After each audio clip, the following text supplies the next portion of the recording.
Imagine, it's 1999, Doctor Who had been cancelled 10 years earlier.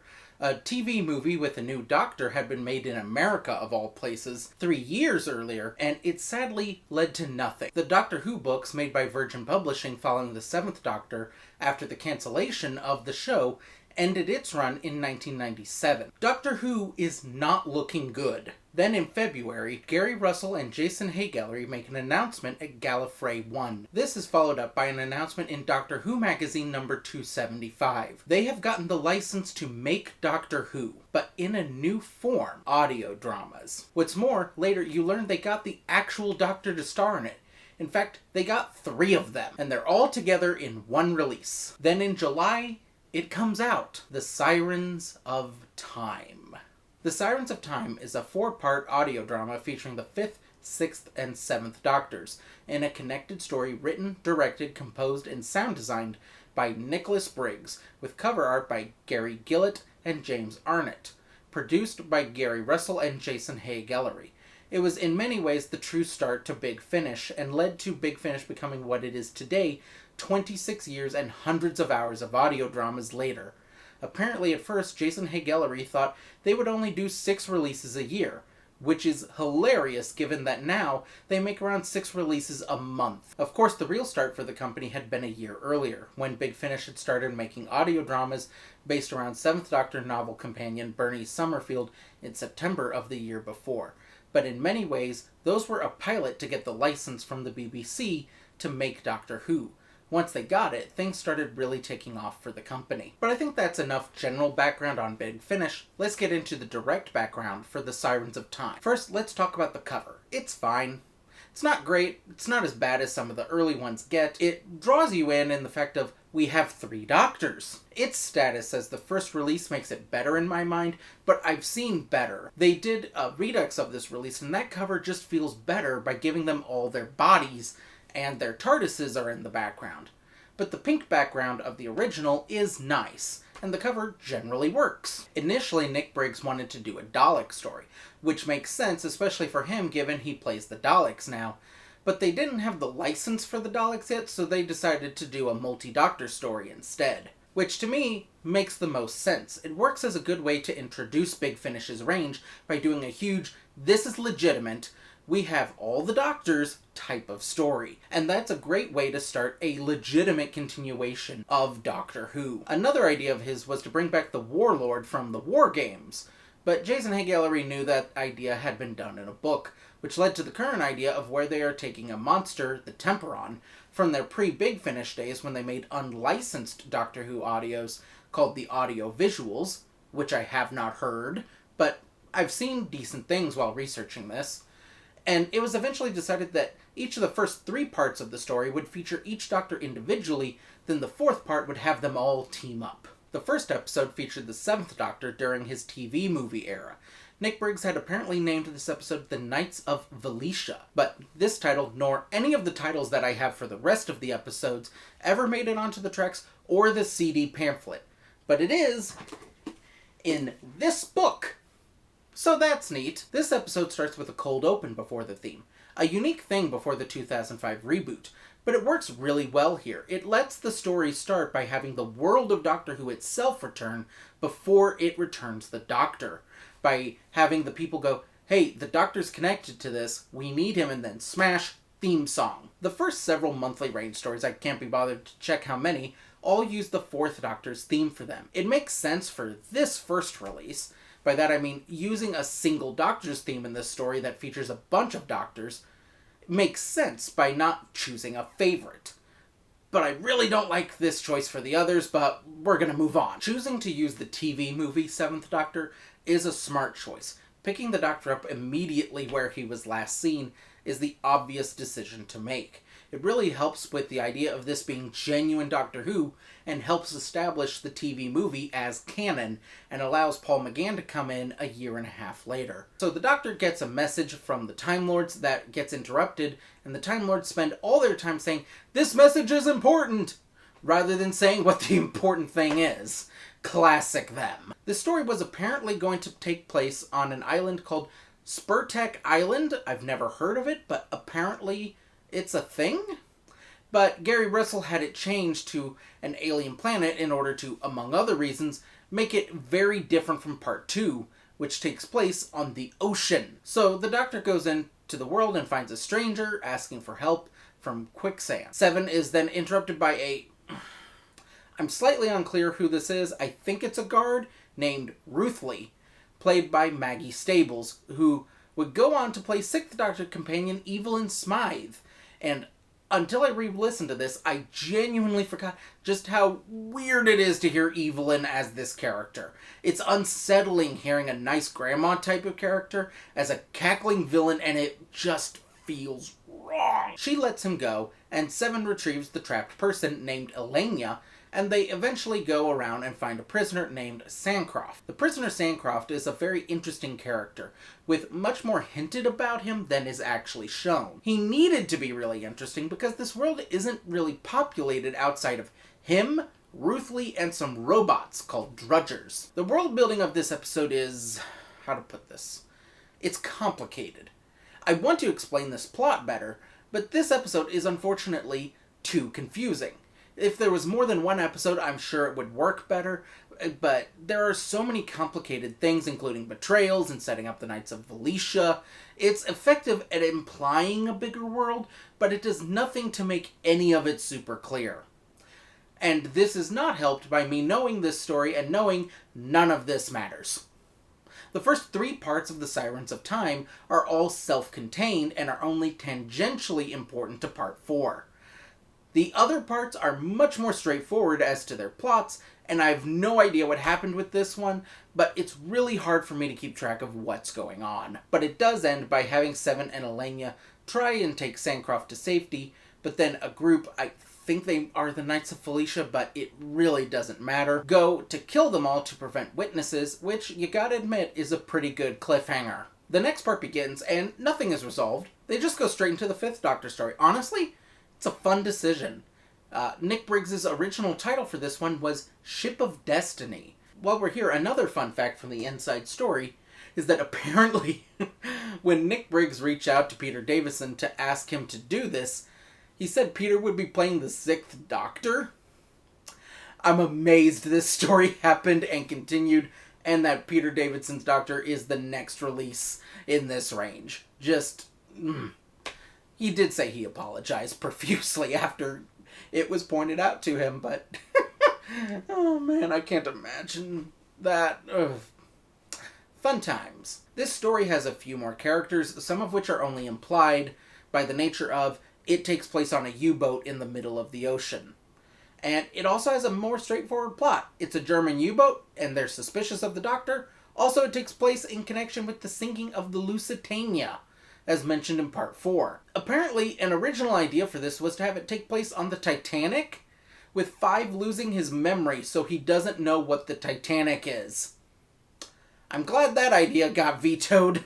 The story starts with the U-boat spotting Helen. Actually, this is an interesting point to talk about. Nick Briggs has said that he assumed it would be obvious to all listeners that the person who joins the Doctor in each story, who I will refer to as the companion at times for clarity, would clearly all be the same woman, and the audience could just tell. Whereas, according to the redexes behind the scenes, Sarah Mowat, who played them, slightly unclear, tried to make them all sound different.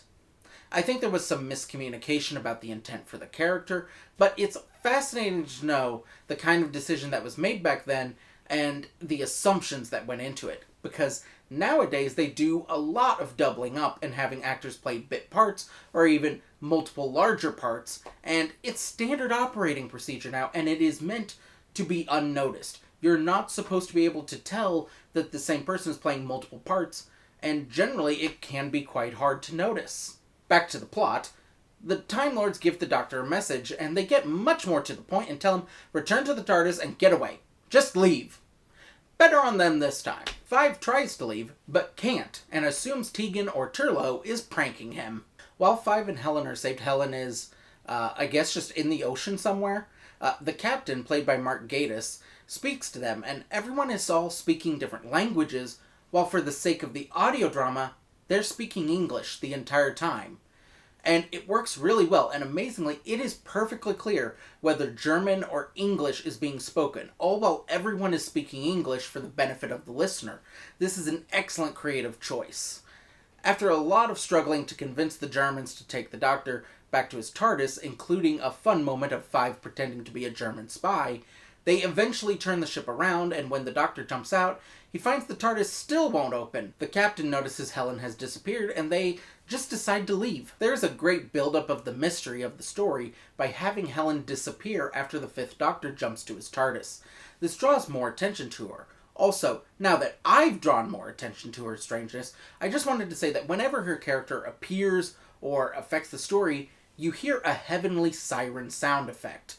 I love the sound effect, it works really well. I like how this cliffhanger is a very different kind of potential death for the Doctor. Episode 3 begins with more from Gallifrey, where Vansel, the Time Lord who from the cold open, and another Time Lord are discussing the situation, and we learn that there are invaders of Gallifrey, and that they are the Knights of Velicia from Part 1. Nick Briggs had originally called this episode The Death of Wonder. We start with Six crashing his ship through the Kurgan Wonder. And I just want to say, I love the term Kurgan Wonder. It's really fun to say, Kurgan Wonder. Anyway, the newest iteration of the companion, Ellie, assumes Six is a delegate there for a presentation. And Six actually starts to recognize her, but doesn't fully. Then the time distortion, a element of the story I've neglected to mention until now, then wreaks havoc on the ship, killing everyone except for the Doctor, Ellie, and an android pilot. The episode deals more with the time distortion that exists throughout the story, rather than just being something the Doctor talks about occasionally, which is why I haven't mentioned it till now. Also, we need to talk about the small casts again. Part of the consequence of doing 4 stories in one monthly range story is each part has to have a absolutely tiny cast. Even Part 2, mostly implied people by virtue of it being a U-boat. This isn't a flaw necessarily, I just thought it was worth pointing out. Also, unlike the 7th and 5th Doctor stories, this one features the Doctor directly following on instructions from the companion, rather than her presence causing the Doctor to do certain things. And this becomes important later, when the Doctor learns they can't do what she says twice. They find a creature called the Temperon is in the middle of the Kurgan Wonder, and Six plans to free it when the Time Lords attempt to use the android pilot to stop him. And I like how the companion is able to realize the Time Lords are about to stop Six from doing what she's asked him to do, and she stops them by destroying the android, leaving the Doctor able to free the Temperon. The Temperon gives the most plot to the whole story so far, and hints about what is going to come, with more mentions of the Knights of Velicia, and adds, "Beware the Sirens of Time," which have not been mentioned until now, which is amazing in a story called The Sirens of Time. Part 4 picks up immediately after for the 6th Doctor, which is a very smart move. It lets you know that we're actually going to be continuing the story rather than starting over yet again. This was originally going to be called either Nexus Point or Curse of the Temperon.